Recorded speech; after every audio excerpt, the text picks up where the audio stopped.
одоо би аливаа арга хэмжээ хөтлөхөд ч гэсэн эхлэхээс өмнө тодорхой хэмжээний сэтгэл хөдлөл догтлол байдаг. Гэхдээ би энийг одоо яагаад ингэж идэм бол зүгээр болчтой юм бол гэсэн. Уусаал байх юм бэл. Аливаа уран бүтээл дээр.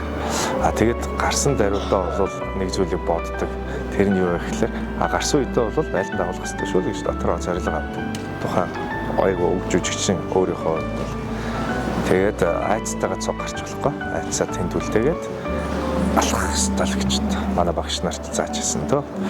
Тэгэхээр ер нь бол авьяас гэдэг бол бас сэтгэлийн эмзэглэл байд юм а гэж багш маань нэгэнтэй хэлж байсан юм. Манай доктор профессор найруулагч суур гэж мундаг хүн байлаа.